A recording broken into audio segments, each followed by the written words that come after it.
So if we could restart. Great. So on now to session 2.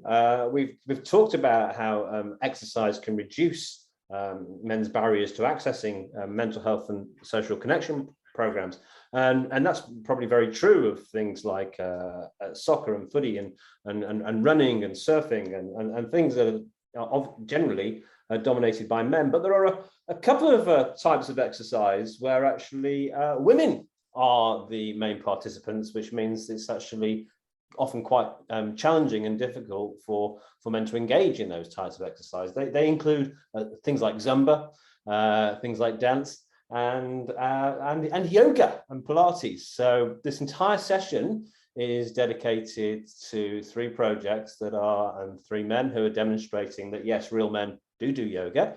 They are. I'll just check. I think I know 2 of you are definitely here. Is Steve Jeff here? Can you just wave, Steve? Or say hello? Yes, he is that. He is apparently. I'm getting messages behind the scenes, but I'm not hearing Steve sort of. Hello, mate. Yay! Excellent. Okay. So we've got Steve Jeff from Yoga Jack on the Sunshine Coast. We've got Greg Corley, who offers men-only yoga in Toowoomba in Queensland. And Tim Oddie, who runs Yoga for Men sessions in Geelong in Victoria. We are going to come to Steve first. Each of our speakers will have about 10 minutes to share their approach to doing yoga with men, why they do it, what the benefits are, what the challenges are. And I think this is going to be a really interesting session. And we are coming first to Steve Jeff of Yoga Jack on the Sunshine Coast. Welcome, Steve. Greetings. Can you hear me? Yeah, have you got your camera on, Steve? I can't see you. No. Yeah. This is the 1-minute meditation silence at the beginning of this session. It's traditional. This is all planned. This is for you to go inwards and reflect before we start.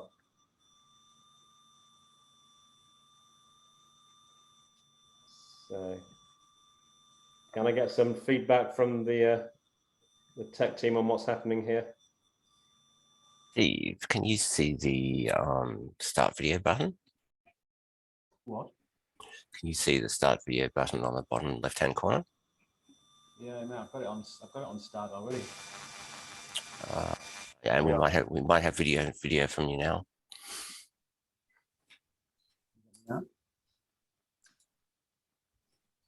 Yeah. Yes, got you. Okay, let's try that again. I'll go. So we're going to start this session down on the Sunshine Coast with Steve Jeff from Yoga Jack. Welcome, Steve. Greetings. Thank you. Thanks for having me. You're very welcome. Over to you.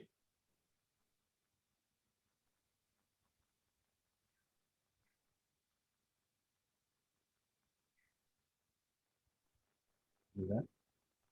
We're there. We're having difficulty hearing you though, Steve. I wonder if we can see you. You're just not very loud. Hang on a minute. Is that any better? That's loads better. Oh, there we go. I'll get rid of that. Okay. Let's try this the 3rd time. And so, take 3. We are joined now by Steve Jeff from Yoga Jack on the Sunshine Coast, who's going to share some of his experience of doing yoga with men. Over to you, Steve. All right. Okay. So what do you want me to do? Just tell you how it all started and everything? Yeah. Share your story about working with men in yoga. Go ahead. All right. Okay. So I started yoga about 15 years ago. My wife dragged me to it, as they do. And I've been doing it, sort of consistently since I came to Australia, which would be 2011. And you just notice when you go to a yoga class, say for instance, if there's 20 people there, there'll be 2 token guys at the back, and the rest is women. And women kind of brought it to the West, which thank God they did. But I just felt I'd want to be in a class with blokes. You're a man, you like hanging around blokes, you like chatting to blokes and so on.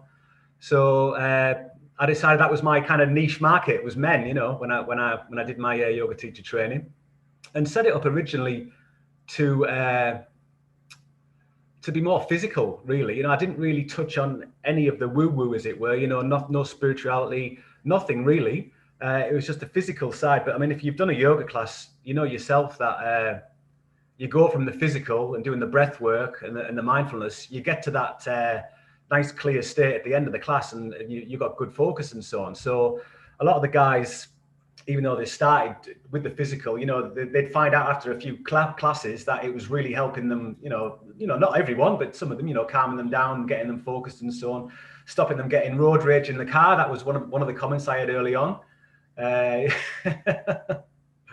So it's basically, yeah, we start with the physical, like most yoga classes, but I put a lot of breath work into it, and just teaching the guys, yeah, how to use the breath. It's an amazing tool. Fantastic. And so for those of us who know a little bit about yoga, and dabble occasionally like myself, we actually know there's different flavors of yoga. So what's your particular flavor of yoga, Stephen? I suppose it would be vinyasa, the flow yoga, but it depends on the class. I mean, you go in some nights and all the guys are standing up, they're all chatting to each other in groups, you know, and it's really buzzing. So you'll do like a good power class. You go in some nights and they're all lying down.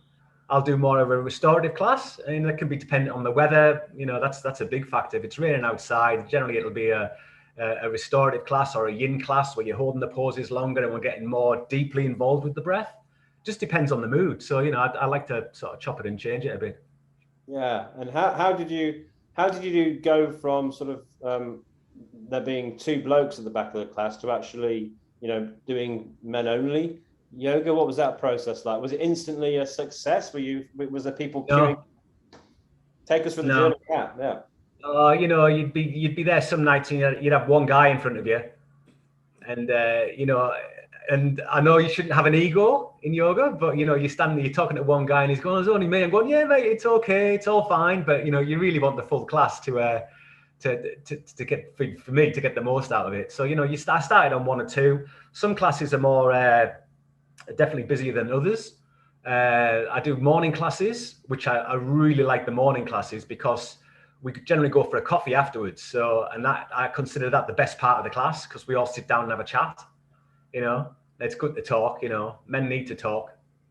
So the morning classes have that. The evening classes, I have been prompted by a few of the guys to go for a beer afterwards. We haven't done that yet, but I do occasional weekend sort of 2.5 hour sessions where we'll have a vinyasa, a restorative, and a yoga nidra session. And, you know, we're looking at doing like barbecues afterwards and so on.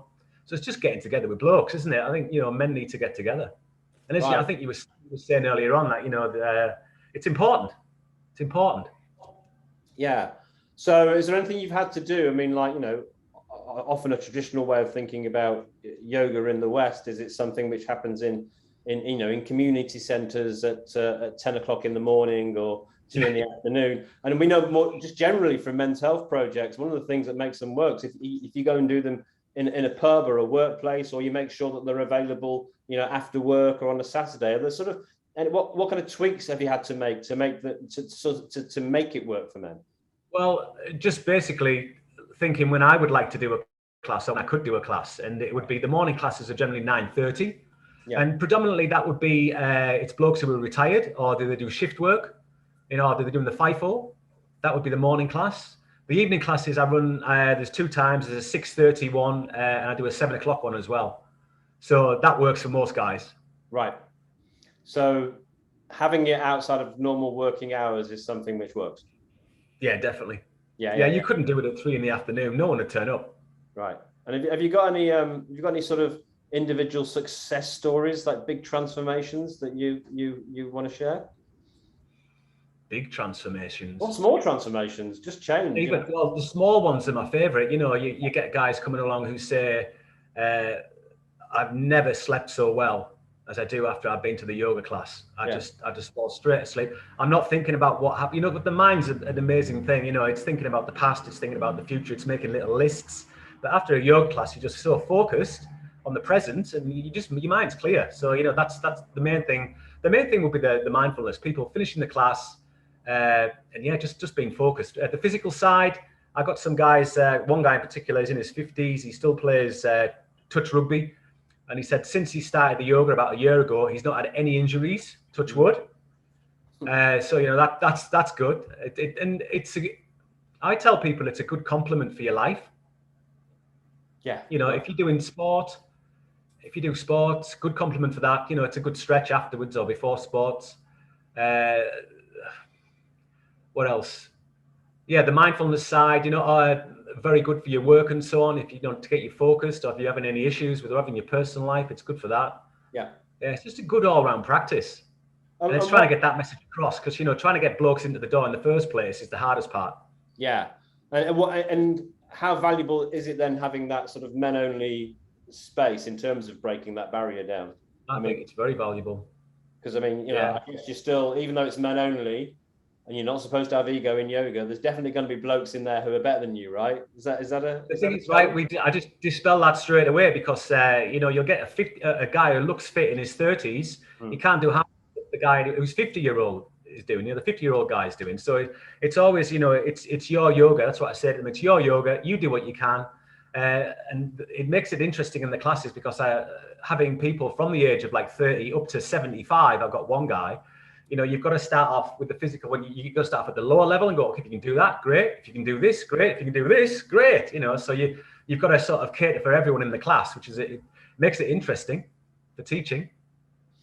Right. Well, I feel I need to give a shout out to my dad at this stage, who's 89. I was over with him in the UK last year when he lost my mum, his wife of 65 years, and he didn't start yoga until maybe about late 60s, and he still gets out and does chair yoga once a month, which is good on him.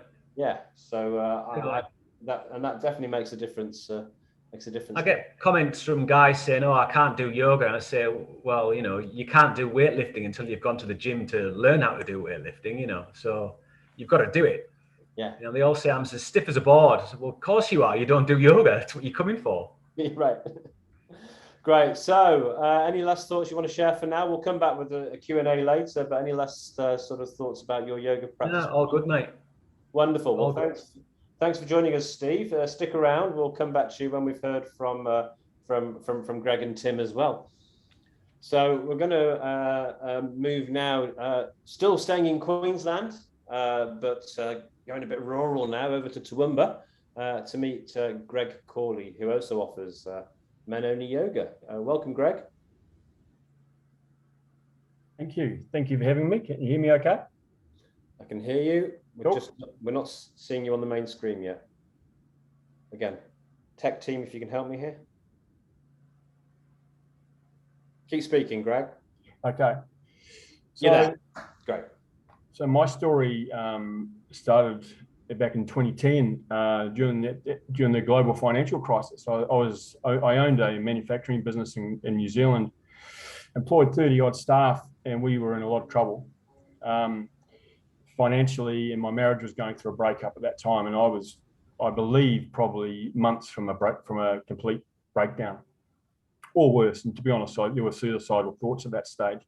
And then I was very lucky. There was kind of like an intervention where a friend of mine walked into my office and saw the state that I was in, and he said to me, "There's a course in Nepal in 2 weeks, you should be going."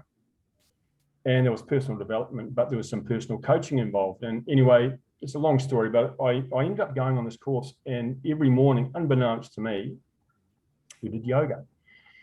And there was something about it that really resonated with me. It calmed my mind. It challenged me physically. I wasn't fit at the time.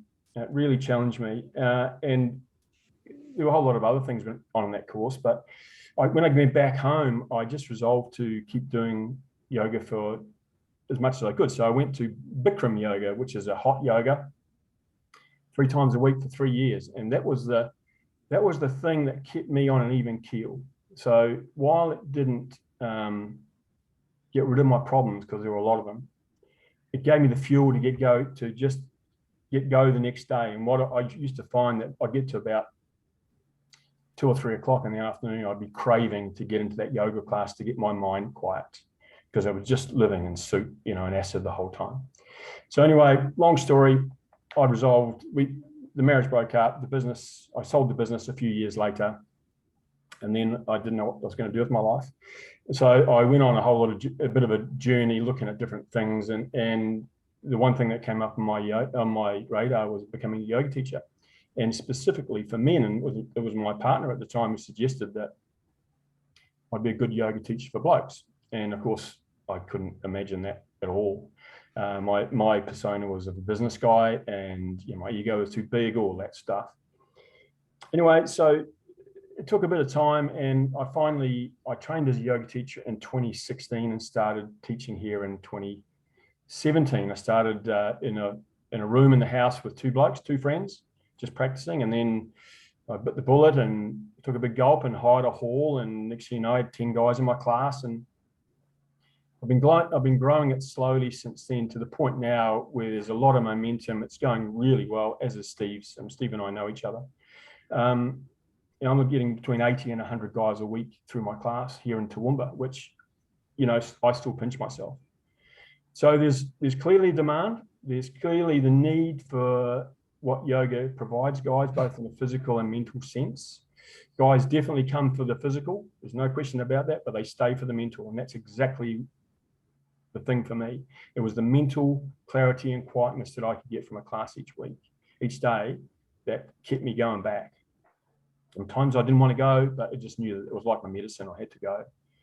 So, you know, it's grown to, so the name of the business is Brickman Yoga. It's a purposeful play on word on Bikram, Brikman, and yoga for bricks, basically, because bricks don't bend. I'm built like a brick. I don't bend particularly well. And so that name came to me in a class one day when I couldn't bend into a particular shape. And so that's the name Brickman Yoga came up.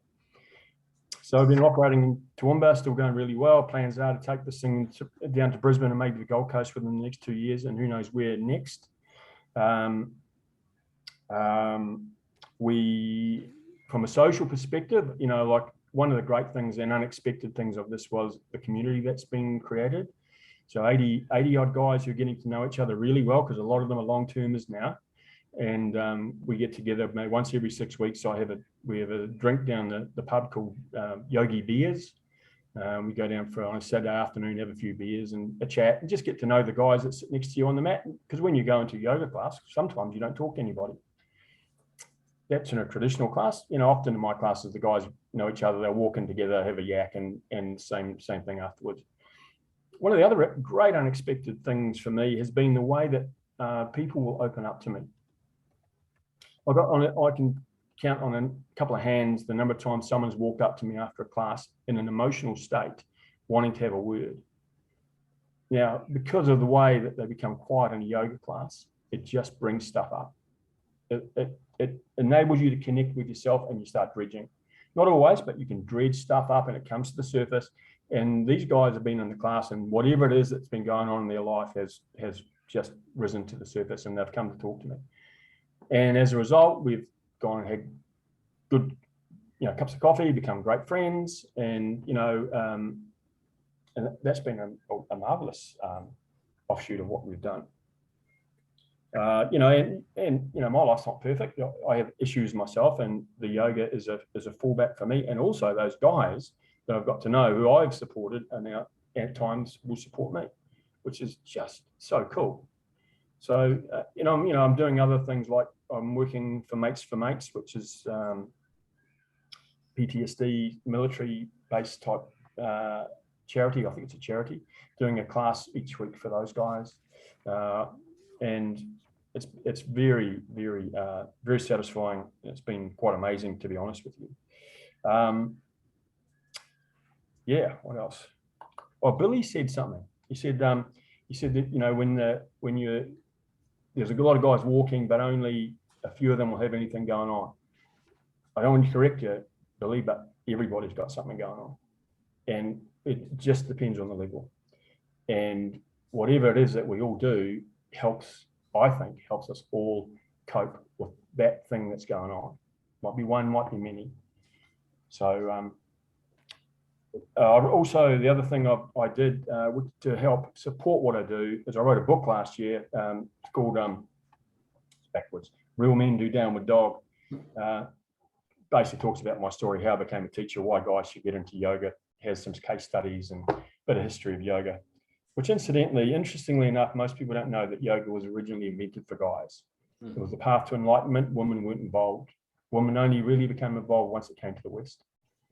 And now I wouldn't say we're taking over, but we're taking a bigger slice. I would say we're like the 15% maximum of the yoga class, of the yoga population. And hopefully we're, with guys like us on here, we can keep growing it. Yeah, perfect. That's great, Greg. So there's definitely one thing we're learning in terms of the difference between women's yoga and men's yoga, and that's beer. Both of you have mentioned beer, and I'm just going to post a link here to a pal of mine in Gladstone who was running a beer and yoga. Now you guys are very sensible. You had the beer after the yoga, but I have seen a couple of events where they actually put the beer and yoga together, which I'm sure is not something. Yeah, not something you guys would encourage. I don't know if it works. Yeah, but yeah, great work. Really interesting, and great to hear that the size of that community you've built, and how you become that sort of person that many of those men can confide in, and you're providing that additional support, which is wonderful to hear, Greg. Thank you so much. Some amazing things happening in Toowoomba. We've got the Old Men's Network in Toowoomba, which is a fantastic older men's social connection suicide prevention project.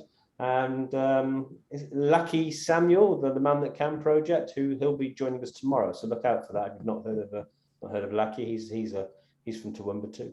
Oh. So we'll come to our final yogi of this session, and then come back to you all for a bit of a chat. We're leaving Queensland now, which is now getting easier, but certainly last year was something which wasn't easy to do. Leaving Queensland, I speak as from bitter experience. But now we can just jump down the country to Victoria, to Geelong, and we can go over to Tim Oddie, who already wins a prize for having the most appropriate backdrop and setup. There he is on his mat, ready to take us all through a lesson in men and yoga. Over to you, Tim.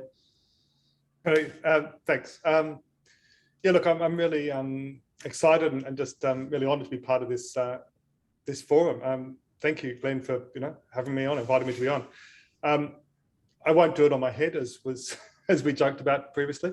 Look, I started doing yoga 1990. I was in my mid-20s. I had come back from a year overseas. I was coming out of a tumultuous relationship, was whirling, and I needed something to ground me. And I was essentially suicidal. And I just realized I needed to see through the haze, really, of this sort of whirling mind. And I needed to settle my nervous system. And I started practicing yoga. Essentially, it worked. And, to this day, it helps me in my life. It's last night I wake up at 1 o'clock in the morning thinking, gee, I've got to present, and it's not something I'm used to. I'm used to indeed staying on a mat, not delivering a speech. And but one day when we'd get back to sleep was doing a breath practice, and these sort of things are really vital. So anyway, I continued to practice yoga, and then in 97, I sort of decided to teach full time. Came down to Geelong a few years later and set up a studio in 2003. And at the time, it was the first sort of dedicated yoga space in Geelong. And that went really well. And then, a few years later, again in 2007, I got approached to work with the Geelong Cats AFL team.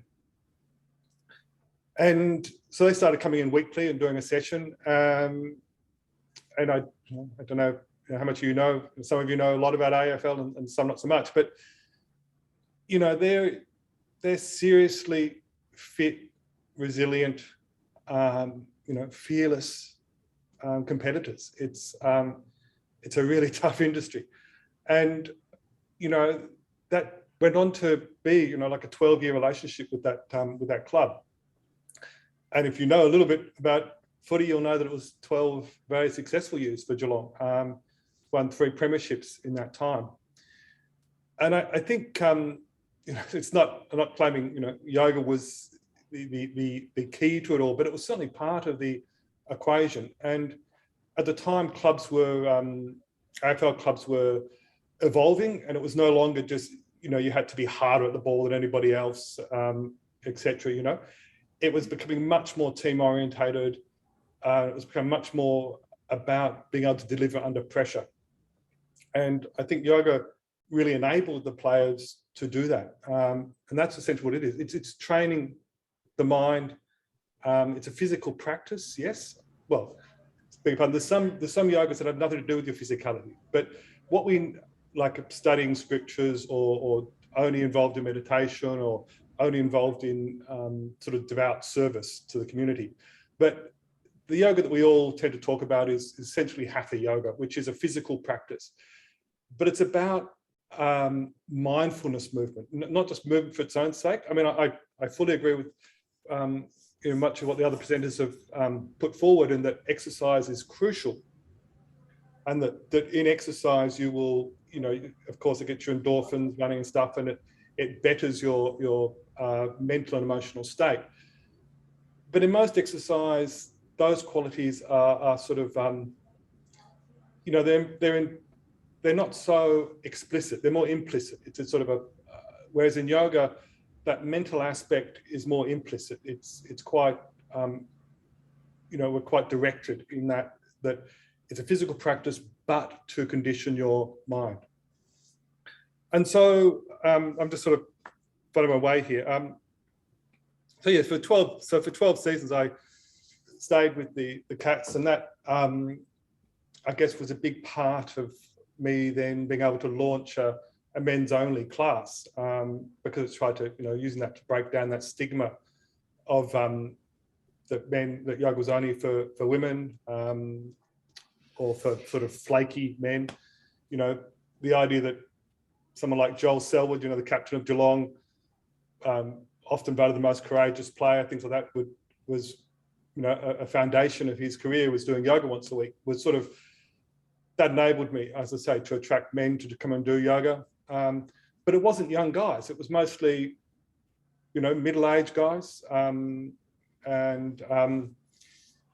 who maybe recognised that they needed to look after themselves, but working at going to the gym, they tried that, got injured, started running, got injured, and as men, tend to go on, say, okay, I'm going to start running, I'm losing shape, I'm going to start running, and go at it, full tilt, and, of course, go a little too hard, or maybe, and so yoga, in being a mindful practice, physical but mindful practice, is a way they could approach that and take it to what, what extent is suitable for them, given physical condition, injuries, age, and so I had people from their 20s to people in their 70s coming to classes. And so this is, this has been running now since 2014.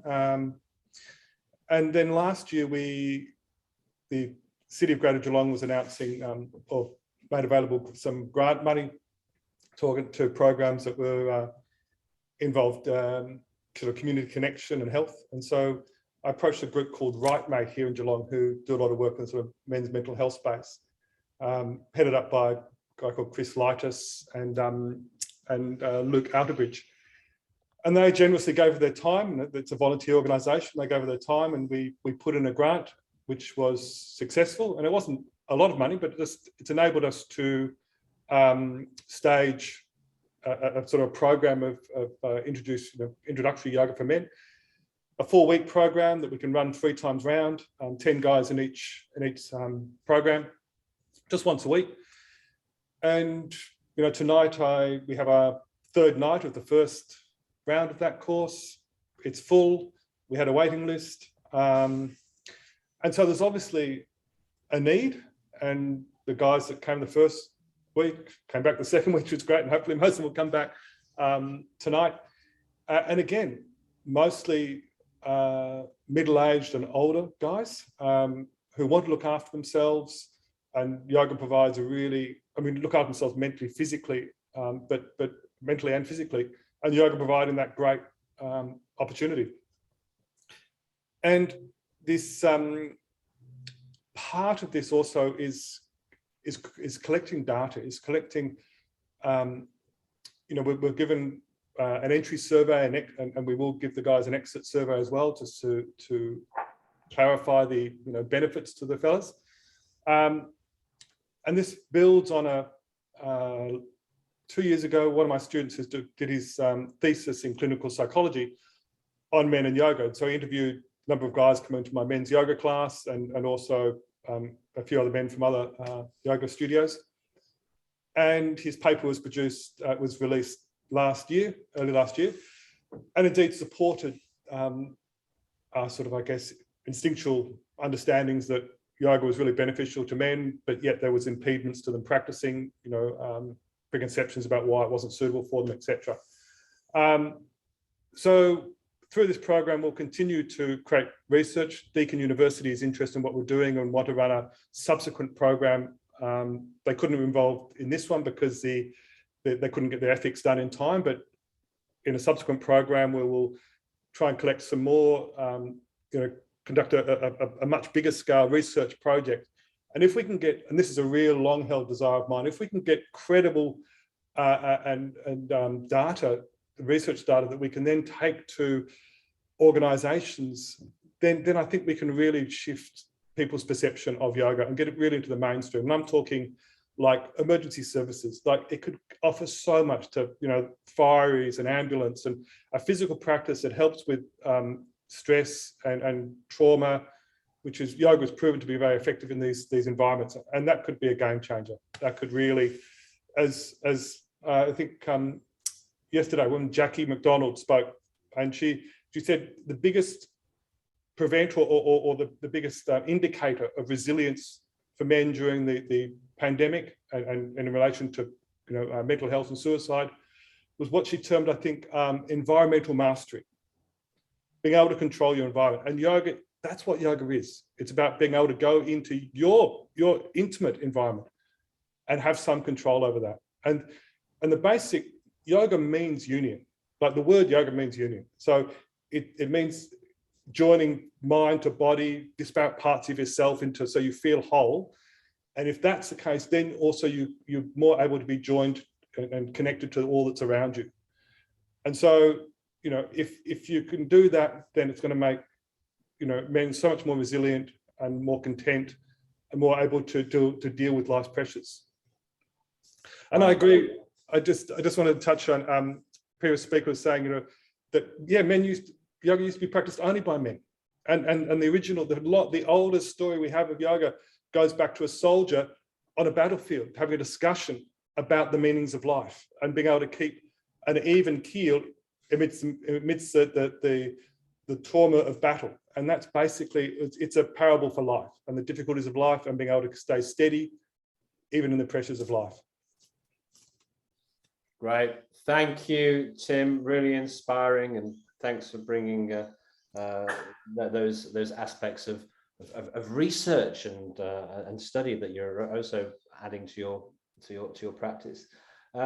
So I'd really love to hear. We've got 10 minutes before we take a 15-minute break. I'd really love to hear from people in the room, whether it's questions or just your feedback on what you've taken from this session. Or there's plenty of comments in the chat box here. A lot of stuff around the use of yoga with veterans and PTSD. I'm going to chuck in a question to kick off. But if you want to make a contribution over the mic, you're very welcome to just click the raise hand icon, which you'll find in the reactions section on the toolbar. So a couple of thoughts from me. I sort of touched on this one initially. You've mentioned Bikram, you've mentioned Vinyasa flow. Are there particular styles of yoga which are more male friendly? Is there stuff like Ashtanga and Bikram a more manly, physical, active type of yoga, and are things like, you know, flow and yin yoga, are they more feminine? Do we need more yang yoga for men? Look at me getting in with the yingo, and is yin just for girls? You know, what are your thoughts on that? Can I speak to that? Greg, go first. Yeah. Men need more yin. I trained as a yin teacher, not quite knowing why, but then I started taking it and realizing that's exactly what we need. We're yang by nature. We live in a very yang world. Mm-hmm. Everything's noisy, busy.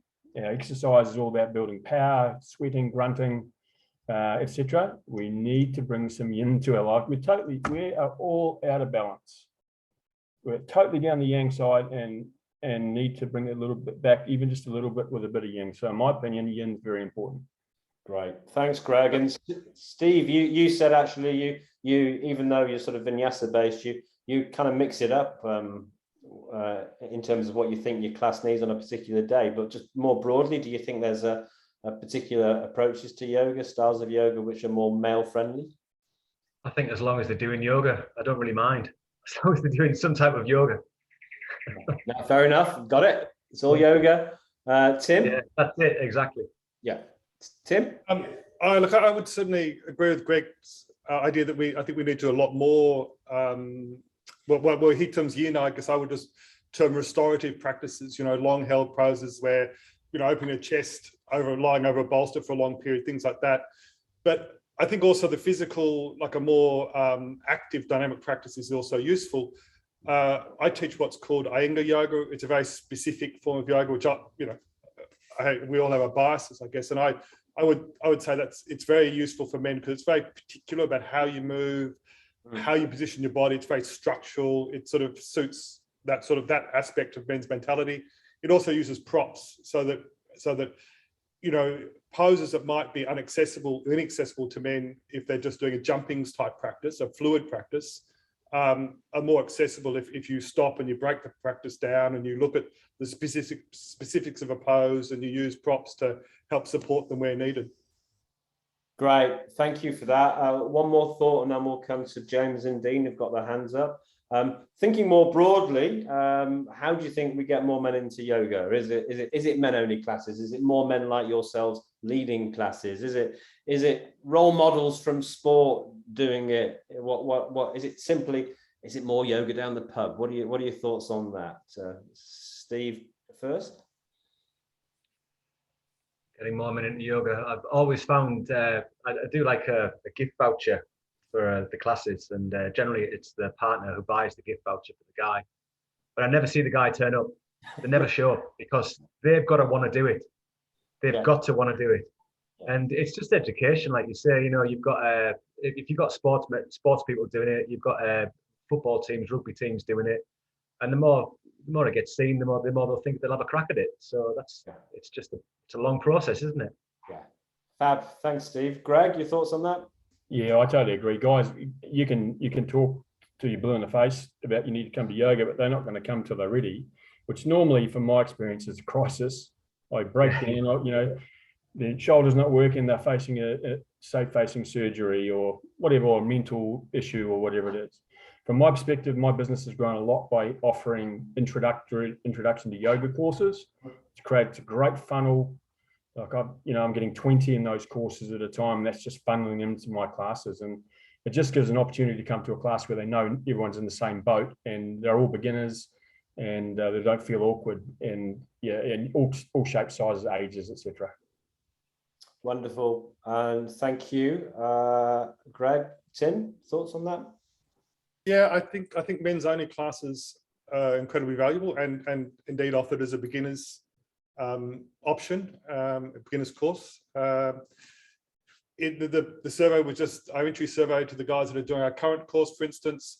A men's only class, you know, given on a scale of 1 to 10, 10 being likely and you know, they on a scale, I'll get this right, from 1 to 10 of whether they were unlikely as to likely to come to a yoga class, the average was less than 5. So, yoga class, if it wasn't only for men. So they need to feel safe. You know, men don't want to go into a space where they're going to be one of two guys in a class and they're going to feel stiff and awkward and foolish. And fellas none of us like to do that. So we need to go to a space where there's other fellas who are going, oh yeah, I got a sore knee and la la la, and we can talk about old, sort of sports injuries and stuff like that, and feel safe. But I think it's also a men's only class also allows a lot of women who are already going to yoga classes to turn to their partners and their sons and their brothers and say, hey Dale, there's a men's only class, go to that one. And a lot of guys come to men's only yoga classes because they've been pressured or encouraged by their partners. But then they stay because they get something out of it. So Right. I think men's only is certainly very important. Great, thank you. Thanks, Tim. So we'll come to James and Dean now. James, you want to introduce yourself and share what you want to share, or ask what you want to ask? Thanks, Glenn. Good afternoon, everybody. My name is James Grimmer. I run an organisation called Man Online. Man Online is a network of online men's groups for men only, addressing rural and regional men mostly, so that they can come together, knowing that the statistics in those areas are even more so than metropolitan areas. Thank you to all the organisers for what's been put on here. I think it's fantastic, and it's been a real joy listening to each of the speakers today. My question is, my platform for our men is online, and what we've found is that the men are enjoying coming together online. Certainly out of COVID, we're a lot more tech savvy. And regarding Tim, for example, or Greg and Steve, with your yoga, is there opportunities for men who might not be able to travel to you to tap into your services online? Is there an online service or forum, or if not, do you know of any that we could direct our men to? Great, who wants to take that? Yeah. You go, Tim. Yeah, like a lot of businesses, we did the pivot 2 years ago and developed an online resource when we had to close the studio, and that continues to this day, basically. So, and it certainly is a valuable aspect. I've gone into communities where I've done a men's class, the community health centre, for instance, and where previously I might not have done that because there's no follow-up is possible. Now with online resources, it feels more useful to go and be able to do a one-off session if that can be backed up by online material. So yeah, there is online material available. Right, and look, please share in the chat box so people can access all that. Greg, you wanted to say something too? Yeah. Well, I offer as same as Tim. When 2 years ago, I had to go online very quickly and maintain a couple of classes a week. I take a couple of yin classes a week, which at a set time. But I have always believed that there's a huge amount of growth to be had in an online class. So I'd love to have a discussion outside this with you, Tim, if you or James, if you want to reach out, that would be awesome. Awesome, great. So it's all about connecting and networking. Steve, anything to add to that? Tried same thing when the old COVID hit. I did the Zoom classes to start with, but a lot, even, I mean, my guys, I see between 70 and 100 a week, and I probably had 10 to 15 on the Zoom classes. And I was saying to the guys, come along. And they said, no, we like the connection. So that was the problem I had. They liked the physical connection. Yeah, gotcha. So I actually stopped doing it. I have an online video library, which I give like members only area, which they can access quite a few videos.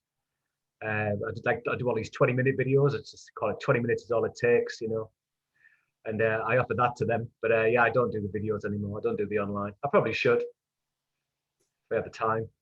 Great. All right, that's something to meditate on, or actually just take action on. Up to you. Yeah. So look, we've hit time, but I did say we'd come to Dean, who's raised his hand. So with if you'll indulge me, everyone, for a couple more minutes. Dean, welcome. What do you want to share? Oh yeah, thanks, Glenn. G'day everybody. Dean Dyer from Perth. I'm a men's health advocate and champion.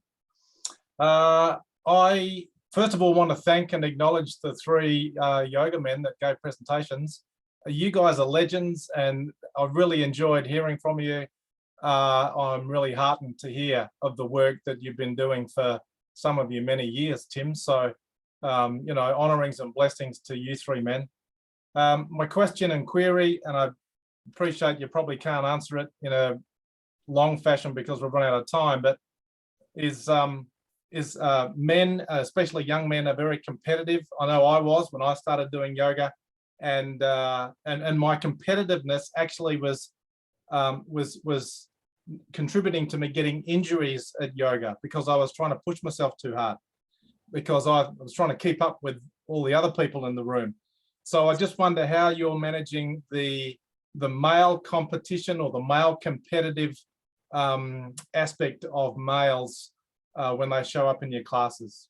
Great question. Dean, who wants to take that? I will. It's an ongoing internal battle as much as it's an external one. That one, it's my own. You know, I need to rein it in too, and encourage the guys in the class to rein it in. It's all, you know, in the end, it's about all of us taking responsibility to some degree with, you know, with our tendencies, but becoming aware of them is a really big part of it. So if you become aware of your tendency to push too hard and injure yourself, you've got to learn from that and start to back off and have a teacher that will encourage you to do that and show you ways in which you can still get a lot out of the practice without crossing that boundary of injury. Great response. Steve, I think you mentioned something about it's your own yoga right at the very beginning of the session.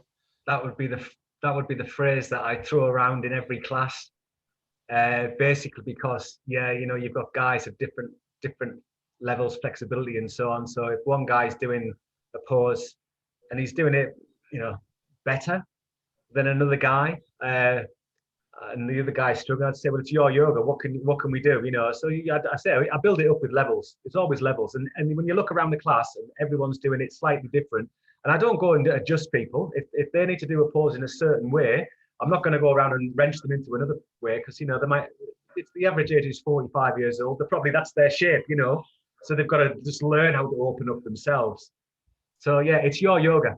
And I even have I'll be doing a pose on the mat, and one of the guys I'll say, okay, and can you put your foot here? And they'll go, no, Steve, it's my yoga. I'm going to put it here. I'll go, well, that's fine. You do what you like.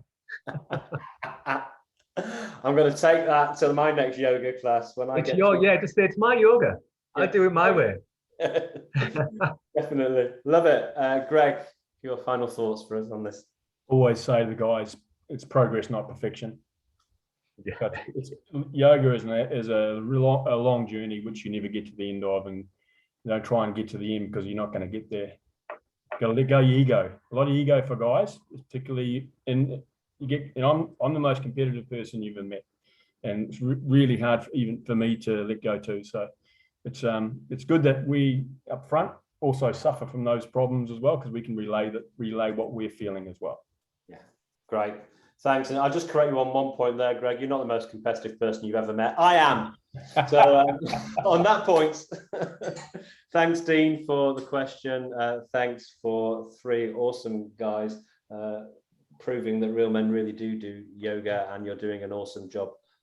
Great to hear your own personal journeys into the practice and how you're now sharing that with so many men and changing lives in the communities that you're building. Thanks so much. We will take a 10-minute break now, and we'll come back here just around 3:15 for session 3.